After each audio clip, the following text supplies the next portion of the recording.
पारादीप उपकंठ कुजंग थाना गंडकीपुर गांव विपुल परिमाण नकली मद तैयारी सामग्री जबत। पारादीप अबकारी उपखंड इन्स्पेक्टर प्रभास कुमार चौधरी समेत 5 जणिया टीम आज गंडकीपुर गांव रमाकांत साहू घर उपर अतर्कित चढ़ाऊ करने घर भितरू नकली मद बोतल नकली लेबल स्टिकर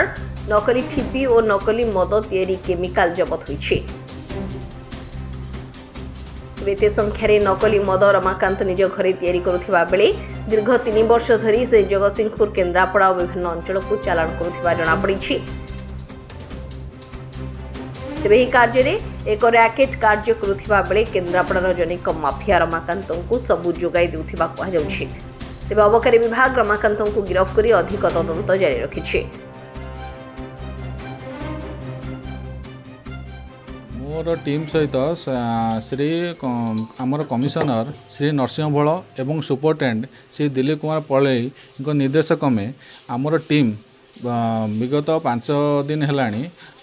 खबर रखीलु जे एठारे कौन डुप्लिकेट मद तैयारी होउची सेतिपई आम 5 दिन पर्यंत खबर रखी तापर नजर रखीलु एवं नजर रखला परे आम देखिलु जे आमर गंडकीपुर ग्राम रे एक गोटे घरे जड़े जी रमाकांत साहू घरे किसी डुप्लिकेट मद तैयारी करुँच आम खबर पाइलु एवं आज सकाळे ताकू घर को तलाशीबारे सेठुरु आम पाइलु 10.440 लिटर डुप्लिकेट मद एवं ता देहरु 3033 EL एवं 11900 लेबुल सबू डुप्लिकेट सब जिन पाइलु एवं ता देहरु आम प्राय 1200 खंडे डुप्लिकेट ठिपी मध्य पाइलु एवं 152टी एमटी बोतल खाली बोतल मध्य पाइलु एवं आमे ता देहरु ताकू तलाशीबारे एगुड़ा सबू से केन्द्रापड़ारू आनी प्रस्तुत करी एवं केन्द्रापड़ा को दौची केन्द्रापड़ारू सेठू सबू जगह को चालाण करा जाउची एवं आमे ताकू पचारिबारो यार मुख्य आसामी तांकर तलाशी बारे मुख्य आसामी केन्द्रापड़ार अच्छी एवं तांको आमे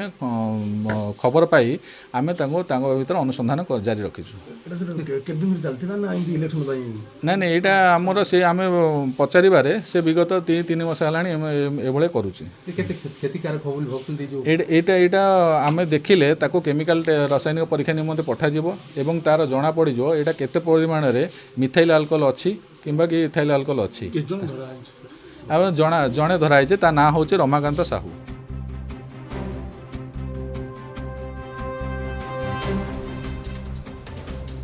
Paradip Prashant Kumar Sai report Utkal Mail TV.